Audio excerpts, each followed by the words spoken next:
बदलदी वेखी मैं जग बदलदा वेखिया मैं बदलदे वेखे अपने मैं। नमस्कार दोस्तों, मैं विजय पूनिया और सफलता के इस सफ़रनामे में आज मैं एक ऐसी प्रतिभा से आपको रूबरू करवाने आया हूँ। एक ऐसी प्रतिभा आप जान करके आपके रोंगटे खड़े हो जाएंगे मेरे दोस्तों, इनकी स्टोरी सुन करके, इनकी कहानी सुन करके। और मैं जब इस इंटरव्यू को स्टार्ट कर रहा हूँ तो इनके पिताजी की जो आंखें हैं वो पहले से ही भर आई है और मुझे ये आज इंटरव्यू लेते हुए भी कहीं ना कहीं मेरा गला भर चुका है। बावजूद इसके मैं इस सेशन को शुरू कर रहा हूँ। मैं उन बच्चों के लिए आज ये इंटरव्यू लेना चाहता हूँ जो ग्रामीण तबके से आते हैं, जो किसान और मज़दूर परिवार से आते हैं, जिनके पिताजी मजदूरी का काम करते हैं, कोई दुकान चलाने का काम करते हैं, ठेला चलाने का काम करते हैं, या और जो भी किसान तबके से आते हैं, कोई बहुत बड़े लाखों रुपए नहीं कमा लेते। इस तरह के परिवार के बच्चे जिनके सपने तो बहुत होते हैं लेकिन या तो उनके सपने बीच में अधूरे रह जाते हैं या वो आगे बढ़ नहीं पाते आर्थिक तंगी की वजह से। लेकिन आपके साथ आज डॉक्टर नरेंद्र है मेरे दोस्तों। मुझे ये बताते हुए बहुत गर्व हो रहा है कि एक बहुत ही जो है मिडिल क्लास फैमिली से आने वाला बच्चा, गरीब परिवार से आने वाला बच्चा, जिनके पिताजी ने 21 वर्षों तक मजदूरी का काम किया गुजरात के अंदर, एक ऐसे परिवार का बच्चा, एक बहुत ही मध्यम परिवार का बच्चा मेरे साथ हैं डॉक्टर नरेंद्र। नरेंद्र, आपने सबसे पहले तो एक बहुत बड़ी उपलब्धि हासिल करी है। उन ग्रामीण तबकों के बच्चों के लिए आप बहुत बड़ा मोटिवेशन हो। हर एक बच्चा ये चाहेगा कि वो डॉक्टर नरेंद्र जैसा बने, नरेंद्र की तरह मेहनत करे। तो आज मैं आपको सबसे पहले बधाई देना चाहता हूं इस उपलब्धि के लिए कि आपने नीट 2023 के अंदर एक बहुत बड़ा मुकाम हासिल किया है। बधाई के साथ मैं ये पूछना चाहूँगा कि आप कहाँ से बिलोंग करते हैं? सर, मैं राजस्थान के बाड़मेर ज़िले के सेड़वा तहसील के एक छोटे से गांव सहुआ की डाणी जड़पा से बिलोंग करता हूं। तो ये तो आपका परिचय रहा। आप राजस्थान के बाड़मेर ज़िले के सेड़वा कस्बे का एक छोटा सा गांव है झड़पा, और उनका एक रेवेन्यू विलेज है सहुओं की ढाणी, वहाँ से बिलोंग करते हैं। जब मैं आज ये बात बता रहा हूँ और जब ये वीडियो वहाँ के गांव के लोग देखेंगे तो मुझे लगता है बहुत अच्छा लगेगा कि उनके गांव का एक बेटा, उनके ज़िले का, बाड़मेर ज़िले का एक बेटा आज इस मुकाम पर पहुंचा है। बड़ी गौरवान्वित करने वाली ये बात है। मैं अगले क्वेश्चन की तरफ बढ़ना चाहूँगा। आपके नीट में कितने नंबर आए? आपकी क्या रैंक रही? कैटेगरी रैंक क्या है? सर, मेरी नीट 2023 में नीट 2023 में 722 नंबर आए और ऑल इंडिया रैंक 17,256 और ओबीसी कैटेगरी रैंक 7,154 रैंक है। सर, आपके नंबर बहुत अच्छे आए हैं। मैं ये भी पूछना चाहूँगा कि आपने ये जो मुकाम हासिल किया है तो कहीं ना कहीं इसमें जो है आपके परिवार का बहुत बड़ा योगदान रहा होगा, लेकिन मैं आपसे सिलसिलेवार तरीके से सारी चीज़ें पूछूंगा। सबसे पहले आप मुझे ये बताइए कि आपकी स्टडी, आपका जो सफ़र है, आपकी जो पढ़ाई है, वो शुरू कहाँ से हुई? सर, मेरी पढ़ाई पहली क्लास से 10th क्लास तक मैं गांव से ही पढ़ा था, गवर्नमेंट स्कूल से। उसके बाद सर मैं दोरिमना आया, यहाँ पर विजय मेमोरियल स्कूल में मैंने 11th-12th की थी। सर जी बिल्कुल, मतलब आपकी प्रारंभिक शिक्षा आपके गांव के ही एक सरकारी विद्यालय से हुई और इसके बाद में आप जो हैं 11th-12th की जो स्टडी है वो आपने विजय मेमोरियल स्कूल दोरिमना बाड़मेर से की। बिल्कुल। तो अब चूँकि मेरे साथ, मैं टीम को कहूँगा कि वो जो हैं सबसे पहले मैं इंट्रोड्यूस भी करवा दूँ। मेरे साथ नरेंद्र के पिताजी हैं और इसके अलावा विजय स्कूल के प्रिंसिपल सर हैं। एक बार क्लोज छोड़ सभी के ले लें तो एक बार इंट्रोड्यूस हो जाएं। तो मेरे साथ नरेंद्र के पिताजी हैं और इसके अलावा जो है केसराराम जी सर हैं, विजय स्कूल के प्रिंसिपल। इसके अलावा डॉक्टर नरेंद्र हैं और इसके अलावा मेरे राइट हैंड साइड में जो हैं नरेंद्र के ही गार्जियंस हैं जिनका नाम है केसराराम जी कस्बा। तो केसराराम जी को भी मैं थोड़ी देर बाद में आपसे मुखातिब करवाने वाला हूं। केसराराम जी ने बच्चे का एडमिशन करवाया, मोटिवेशन किया बच्चे को, और इसके पिताजी से भी कहीं ना कहीं मैं प्रयास करूंगा कि वो भी इस मामले में कुछ बोलें, क्योंकि ये बहुत बड़ी उपलब्धि है आज। तो मैं अगले क्वेश्चन के तौर पर मैं नरेंद्र से पूछना चाहूँगा कि आपने 12th कर लिया धोरीमना से, इसके बाद आपने जब आपने 12th किया था तब से ही आपने सोच लिया था कि मुझे डॉक्टर बनना है, या आपको किसने गाइड किया? आपने कब तय किया कि आपको डॉक्टर बनना है, नीट की प्रिपरेशन करनी है? क्योंकि फैमिली बैकग्राउंड बहुत कमज़ोर रहा, ठीक है, इतनी कोई बहुत बड़ी आमदनी भी नहीं थी परिवार की, तो आखिर आपने ये सोचा कब और फिर कब कोचिंग ज्वाइन की? सर जब मैं 10th क्लास में था, जब 10th हो गई थी, तब मैं जैसे ही मैं 11th क्लास में आया था, तब मतलब पहले प्लान था कि आर्ट्स लेना था। फिर मैंने मतलब उस दिन सोचा था कि मुझे डॉक्टर बनना है, तो डॉक्टर के लिए मुझे साइंस लेनी पड़ेगी। वहाँ से मैंने उस टाइम मैं साइंस ली 11th में। जी, मतलब आपने 10वीं करने के बाद जब आपने 11th में साइंस ली, तब से आपने ये सोच लिया था कि मुझे जाना तो मेडिकल फील्ड में ही है। ओके, तो अब आपकी 12th हो गई, 2018 में आपने 12th की है, तो 2018 में 12th करने के बाद फिर आप कोचिंग के लिए आपने कहाँ पर कोचिंग ज्वाइन की और कब तक आपने जो है नीट की प्रिपरेशन की? सर मैं 12th करने के बाद मतलब 12th करने के बाद सीकर से कोचिंग की थी, सीकर की लोकल कोचिंग से ही कोचिंग की थी, और 2018 से 2023 तक मैं सीकर में ही रहा, और वहाँ पर 5 साल रहकर मैंने मेहनत की और आज इस मुकाम पर पहुँचा हूँ। सर आपने 5 साल तक कोचिंग की है, ये तो बहुत बड़ी बात है। आखिर इतना लंबा समय नॉर्मली एक सामान्य परिवार एफोर्ड नहीं कर सकता। नॉर्मल जो बच्चे होते हैं वो 2 साल बाद या 3 साल बाद अगर नीट में उनका नहीं होता है तो फिर वो ड्रॉप करते हैं वहाँ पे आके। तो फिर आपने इतना लंबा सफ़र कैसे तय किया? आखिर आपको किसने मोटिवेट किया? क्योंकि कहीं ना कहीं इसमें परिवार का बहुत बड़ा योगदान रहा होगा, तो 5 साल तक का सफ़र तय करना एक बहुत बड़ी बात होती है।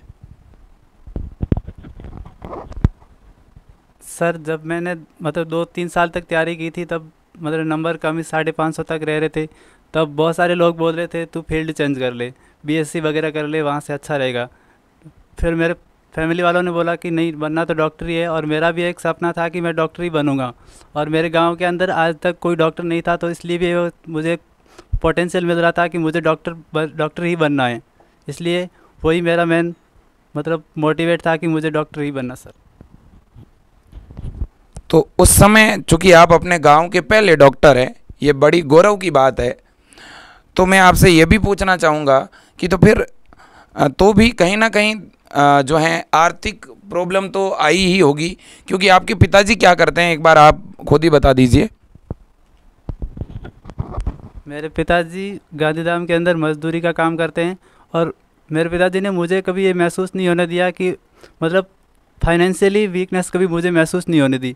जब तक मैं 5 साल तक तैयारी की, तब जो भी मतलब जो जितना खर्चा लगता था, मुझे कभी महसूस नहीं होने दिया कि कभी मतलब कोई भी बच्चा पैसों की वजह से या बिल्कुल, कहीं ना कहीं आपके पिताजी ने पैसों की कमी जो महसूस होने ही नहीं दी। उन्होंने कहा कि तेरे को पैसों को लेकर के चिंता करने की ज़रूरत नहीं है, तो तेरी पढ़ाई कर, वो मुझे देखना है कि मुझे कैसे पैसों की व्यवस्था करनी है। तो ये बहुत बड़ी बात बता दी। एक बार फिर मैं चाहूँगा कि आप अपने पिताजी के बारे में बताएं कि आपके पिताजी का क्या नाम है, ठीक है, और एग्जैक्ट आप जो है कहाँ से हैं, एक बार फिर बताइए। सर मेरे पिताजी का नाम आसूराम जी साहू है, और मैं बाड़मेर ज़िले के सेड़वा तहसील के साहूओं की डाणी एक रेवेन्यू विलेज है, वहाँ से बिलोंग करता हूँ। जी, तो मेरे साथ आसूराम जी भी हैं, आसूराम जी साहू, डॉक्टर नरेंद्र के पिताजी, और मेरे साथ जो हैं केसरा राम जी सर भी हैं और श्री केसरा राम जी भी है। तो पहले मैं केसरा राम जी सर के पास में जाऊंगा और फिर इनके पिताजी और गार्जियन से भी बात करूंगा, क्योंकि सबसे बड़ी सफलता की जो वजह है वो इनके पिताजी हैं, इनके अभिभावक हैं। उनको बधाई देते हुए मैं केसरा राम जी सर के पास जाऊंगा कि सर जब बच्चा विजय मेमोरियल स्कूल में एडमिशन के लिए आया, तब से अब तक आप इस बच्चे में क्या देखते हैं, और दूसरा जो वे बच्चे जो डॉक्टर नरेंद्र की तरह बनना चाहते हैं उनको आप क्या मैसेज देना चाहते हैं?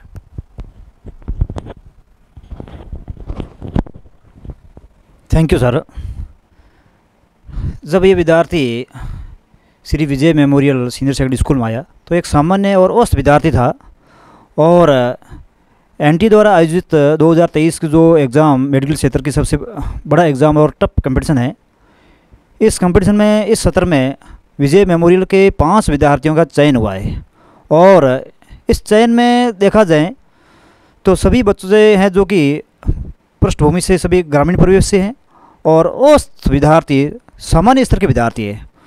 इन बच्चों की एक तो दिल की पढ़ाई में लगन और जुनून था, और उसी जुनून की वजह से ये बच्चे ग्रामीण परिवेश के बच्चों के लिए एक बड़े प्रेरणा स्रोत के रूप में उभरेंगे। और ग्रामीण परिवेश के बच्चे जो तैयारी कर रहे हैं, और वो जो भी विद्यार्थी अभी से इंटरव्यू को सुन रहे हैं, तो मेरा उनको ये कहना है कि परसेंटेज कोई सफलताओं के आधार नहीं होते हैं।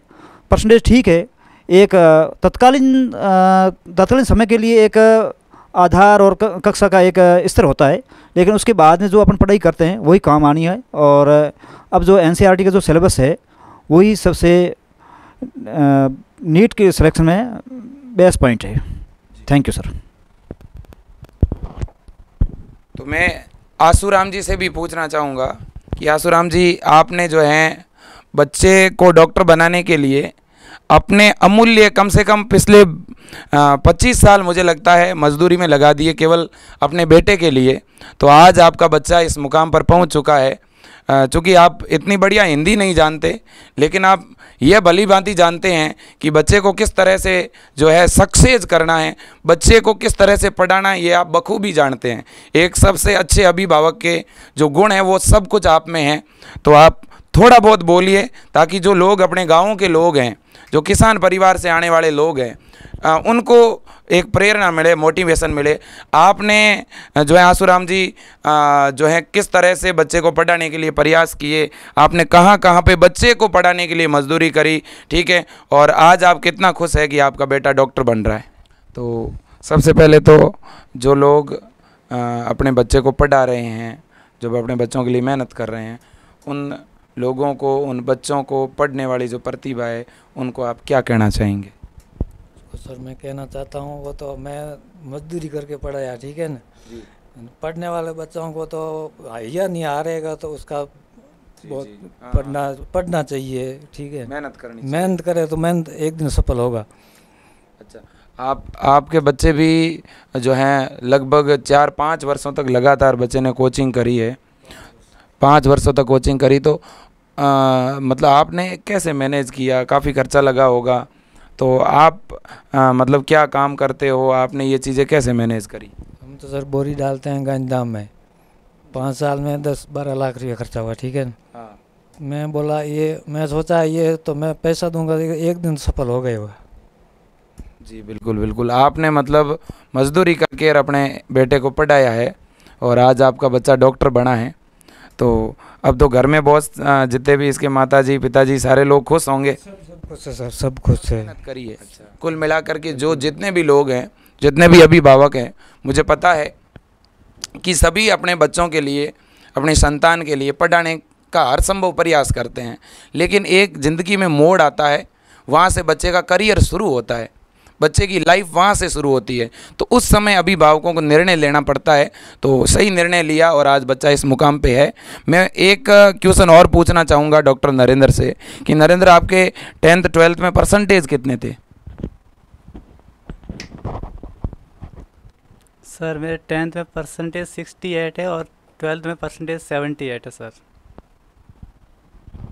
मतलब बहुत ही सामान्य विद्यार्थी डॉक्टर नरेंद्र रहे हैं, इसमें कोई दो राय नहीं। बच्चों, 68 परसेंटेज वाला विद्यार्थी डॉक्टर बन सकता है, ये आपके सामने प्रमाण है, क्योंकि प्रत्यक्ष को प्रमाण की आवश्यकता वैसे होती नहीं। तो इसलिए अक्सर हम बोलते हैं परसेंटेज के बारे में, और अभी केसराम जी सर ने भी बोला कि परसेंटेज बहुत कुछ नहीं है, सब कुछ नहीं है। हाँ, एक क्षणिक आपके 90 से ऊपर बन गए, आप खुश हो सकते हैं, बट उस स्तर को बरकरार रखना एक बहुत बड़ी बात होती है। तो मेरे साथ केसाराम जी कस्बा हैं, जो इनके अभिभावक हैं और समय समय पे नरेंद्र को मोटिवेट करते रहे हैं। तो केसाराम जी, जो अपने जो ग्रामीण तबके के जो अभिभावक हैं, जो अपने बच्चों को पढ़ाना चाहते हैं, उनको आप क्या कहना चाहते हैं? और नरेंद्र ने जब 12वीं कंप्लीट कर ली तो उस समय आपने निर्णय लिया कि नरेंद्र को अपन आगे भेजेंगे पढ़ाई के लिए, तो तब से लेकर के अब तक चूँकि बड़ा खुशी का पल है और सब लोग खुश हैं, तो इस दरमियान आपने नरेंद्र के अंदर क्या क्वालिटी देखी, और आप जो अभिभावक है, जो ग्रामीण तबके के लोग हैं, उनको आप क्या कहना चाहते हैं? जो बच्चे पढ़ रहे हैं, जो तैयारी कर रहे हैं, उनको क्या कहना चाहते हैं? Thank you sir. नरेंद्र ने 8th क्लास अपने वहाँ से राजकीय विद्यालय से की थी। उसके बाद 9th में गवर्नमेंट स्कूल है राजकीय माध्यमिक विद्यालय सुरते की बेरी, वहाँ 9th में एडमिशन दिलवाया, तो 9th इन्होंने वहाँ से कर ली। उसके बाद मुझे बताया कि यहाँ टीचिंग फैकल्टी कम है, मुझे आप धोरीमना की विजय मेमोरियल स्कूल में एडमिशन दिलाओ। तो मैंने इनको एडमिशन धोरीमना में विजय मेमोरियल स्कूल में दिलवा दिया। फिर इनके 10th में 68% बने और 12th में साइंस में इनके 78% बने। फिर इनका पहले से ही टारगेट था कि मुझे डॉक्टर बनना है सर, तो मैंने कहा बिल्कुल आप मेहनत करते रहिए, 100% आपको सफलता मिलेगी। इन्होंने 5 साल लगातार मेहनत की। पिछले साल 2022 में इनके पेपर अटेंड होने में थोड़ी मिस्टेक रह गई थी, ओमार सीट भरने में मिस्टेक रह गई, तो तभी होपलेस हो गया कि अब मेरा चयन होगा नहीं। मैंने कहा होपलेस होने की कोई, आप होपलेस चिंता मत करो, सफलता 100% मिलेगी। आप अपनी तैयारी लगातार बरकरार रखो। तब इन्होंने तैयारी बिल्कुल लगातार बरकरार रखी और आज सफलता के मुकाम पे पहुंचा है। जी बिल्कुल, केसाराम जी ने बहुत बड़ी बात कही। केसाराम जी खुद जो हैं फॉरेस्टर है और वन विभाग के अंदर हैं, तो इसलिए केसाराम जी का बहुत बड़ा योगदान मैं मानता हूं कि इन्होंने जो है गाइड किया। बच्चा होपलेस ना हो, इसके लिए हम सबको प्रयास करने की ज़रूरत है। तो मैं नरेंद्र के पास वापस जाना चाहता हूं। नरेंद्र, जब आप कोचिंग के लिए चले गए तो उस समय आपका स्टडी प्लान क्या रहा? आप किस तरह से पढ़ते थे, कैसे तैयारी करते थे? तो वो अपना स्टडी प्लान भी शेयर करें ताकि और जो बच्चे हैं जो तैयारी कर रहे हैं या जो करने वाले हैं वो आप इसका अनुसरण कर सकें। सर, स्टडी प्लान के अंदर ये होता है कि जो आज पढ़ाया है वो आज वापस आके पढ़ना होता है। सबसे पहले मतलब टाइम मिले या नहीं मिले, जो आज पढ़ाया है वो उसको रिवाइज़ करना है पूरा का पूरा। जैसे आप फिजिक्स ज़्यादा कमज़ोर है तो फिजिक्स को ज़्यादा टाइम दे सकते हैं। जब बायो कम है तो मतलब बायो आपकी अच्छी है तो फिर बायो को कम टाइम दे सकते हैं। लेकिन फिजिक्स के अंदर मतलब फिजिक्स जिसकी भी टफ है वो उसको फिजिक्स पर ज़्यादा टाइम देना चाहिए। और सबसे बड़ी चीज़ ये है कि नीट के अंदर एनसीईआरटी से ही क्वेश्चन आ रहे हैं। अब जब से एनटीए करा रहा है पेपर, तब से एनसीईआरटी के हर एक लाइन से, बायो की एनसीईआरटी के हर एक लाइन से मतलब क्वेश्चन आने के चांस रहते हैं। तो इसलिए एनसीईआरटी को आप जितना हो सके उतनी बार पढ़ो। मतलब आप एनसीईआरटी को 20-25 बार पढ़ लेंगे ना तो फिर भी आपको मतलब ये लाइन लगेगी, ये लाइन नहीं है एनसीईआरटी के अंदर। इसलिए एनसीईआरटी को बहुत अच्छे से पढ़ना है, बस यही कहना चाहता हूँ सर। आपने एनसीईआरटी को प्रायोरिटी दी और आपने रेगुलर डेली जो पढ़ाया जाता था वो उसी दिन आपने पढ़ा, ठीक है। लेकिन कभी आपको ऐसा लगा नहीं कि जो हैं किसी टेस्ट में कम नंबर आए हो या कई बार एग्ज़ाम में अपन बहुत कम नंबरों से पीछे रह जाते हैं? जैसे आपका जब 4th अटेम्प्ट था तो आपसे जो है ओमार सीट भरने में गलती हो गई, बाकी इनका सिलेक्शन जो है 4th अटेम्प्ट में बड़े आराम से हो जाता। लेकिन तो उस समय कभी आपको ऐसे नहीं लगा कि कुछ नेगेटिविटी हो रही है, कुछ होपलेस हो रहे हैं? तो आपको आखिर पॉजिटिव एनर्जी मिली कैसे? सर, जब मेरा 4th एग्ज़ाम मैंने दिया था तब मैंने वापस आके पेपर चेक किया तो मेरा मतलब सिलेक्शन हो रहा था, 600 स्कोर बन रहा था। उसके बाद जब रिज़ल्ट आया तब रिज़ल्ट के अंदर मतलब नंबर कम देखे तो मैं एकदम से मुझे विश्वास नहीं हुआ क्या हुआ क्या है। मतलब वहाँ पर एक्चुअली मेरी ओमार मिस्टेक हो गई थी। मतलब 11 क्वेश्चन मेरे ओमार के अंदर मिस्टेक हो गए थे। इस वजह से मेरा पिछली बार सिलेक्शन नहीं हुआ था और उस टाइम मैं बिल्कुल होपलेस हो गया था। मैंने कहा अब ये थोड़ा सा टफ हो रहा है। फिर मेरे फैमिली वालों ने बहुत सपोर्ट किया कि नहीं, बनना तो तुझे डॉक्टर ही है। इसलिए मैं वापस सीकर गया और वहाँ पर दोबारा से मैं वहाँ पर जाकर 7-8 महीने वापस तैयारी की और इस बार नीट 2023 के अंदर सर ये मेरा स्कोर रहा। और सर आपने पूछी कि वहाँ पर टेस्ट के अंदर मार्क्स का तो कभी कभी हो जाता है, तो कभी पेपर का लेवल भी टफ आता है। तो उस टाइम मतलब नंबर ये हो जाते कि मतलब 500 550 रह जाते थे, कभी कभी बार 750 मतलब उतने रह जाते थे। तो जब नंबर कम आते थे उस टाइम भी मतलब ऐसे लगता था कि नंबर कम कैसे आ रहे हैं। फिर सर से मिलते थे वहाँ पर, जो डाउट सर बैठते थे वहाँ से मिलते थे, पूछते थे सर क्या करें हम, मतलब कैसे उसके अंदर इम्प्रूव कर सकते हैं स्कोर के अंदर। तो यही साथ था सर कि मतलब हर दिन बढ़िया से बढ़िया देना है बस। अच्छा, आपका मतलब ये था कि आप डेली ये सोच रहे थे कि कैसे मैं अपना बेस्ट दूं। मतलब ये कि मैंने ये इसलिए आपसे पूछा कि कई बार अपन सुनते हैं कि बच्चों के टेस्ट में कम नंबर आ जाते हैं नीट में, तो बच्चा खुद को रूम में बंद कर लेता है, कई बार गार्जियन से बात नहीं करता 2 दिन 3 दिन तक। उसे ये लगता है शायद उसने कोई बहुत बड़ी गलती कर दी, और अक्सर ये स्कूलों में भी देखने को मिलता है, ठीक है। या कोई कंपटीशन की तैयारी करता है, जब कम नंबर आ जाते हैं तो कई बार इतने ज़्यादा डिप्रेस हो जाते हैं कि मोबाइल को स्विच ऑफ कर देना, बात नहीं करना, होपलेस हो जाना। उन्हें ऐसा लगता है कि मैं बिल्कुल असफल हो गया ज़िंदगी में, अब आगे कुछ कर ही नहीं सकता। कई बार बच्चों को ऐसे लगता है। तो क्या ये ठीक है, या बच्चे को आगे तैयारी करते रहना चाहिए, हार नहीं माननी चाहिए? सर पेपर के अंदर नंबर कम आना वो पेपर पर डिपेंड करता है। मतलब आप अपना एफर्ट पूरा डालिए उस पर। जैसे मतलब संडे को पेपर लगता था, हर संडे को पेपर होता था, तो संडे तक आप अपना पूरा एफर्ट लगाइए। उसके बाद जो पेपर का लेवल है उस पर डिपेंड करता है। मतलब पेपर ज़्यादा इजी रहता है तो स्कोर अच्छा बन जाता है। कभी कभी ऐसे होता है सर मतलब चेक करते हैं कि बच्चे ज़्यादा हवा में ना आ जाए, तो कभी कभी पेपर टफ भी बना देते थे, तो उस वजह से कभी स्कोर कम हो जाता था। तो बहुत सारे बच्चे डिप्रेस हो जाते थे, मतलब ऐसे रोने भी लग जाते थे। तो मैं तो यही कहूँगा मतलब आप उस दिन सो जाओ उस रात को जिस दिन पेपर ख़राब हुआ है। और यहाँ तक है कि कोई मम्मी पापा से बात करने से भी डरते हैं, मतलब जैसे नंबर कम आए। तो मेरा ये कहना है कि आप मतलब हर दिन मम्मी पापा से बात करो, और जब पेपर का स्कोर हो वो उसी दिन आके सुनाओ, आज मेरा इतना स्कोर रहा और आज ये मैंने गलती ये की, या अगले टेस्ट में मैं ये नहीं करूँगा। मतलब हर दिन बढ़िया से बढ़िया करो और ख़ुद पर विश्वास रखो, बस बहुत आसान हो जाएगा सब कुछ। बिल्कुल आपने सही कहा कि आप डेली अपने गार्जियन से, अपने मम्मी पापा से, अपने अभिभावकों से बात करते रहें। उनके साथ जो भी एग्जैक्ट हो रहा है आपके साथ शेयर करते रहें। भले ही आपके नंबर ज़्यादा आए हैं, भले ही आपके नंबर कम आए हैं, ठीक है। और आप ये ना समझें कि किसी एक आध टेस्ट के अंदर या किसी एक आध एग्ज़ाम में आपके नंबर कम आ गए, इसका मतलब ये कतई नहीं है कि आप असफल हो गए। इसका मतलब ऐसा है ही नहीं कि बस आप आगे कुछ कर नहीं सकते, आगे बहुत संभावनाएं हैं। ये महज एक टेस्ट ही तो था, महज एक ही तो एग्ज़ाम था। आज नरेंद्र ने अगर हार मान ली होती 2 एग्ज़ाम के बाद या 3 एग्ज़ाम के बाद, तो क्या इस मुकाम पे आज नरेंद्र होता? ज़रा सोचिए, विचार करिए। हार नहीं मारी और आज इस मुकाम पे पहुंचा है नरेंद्र।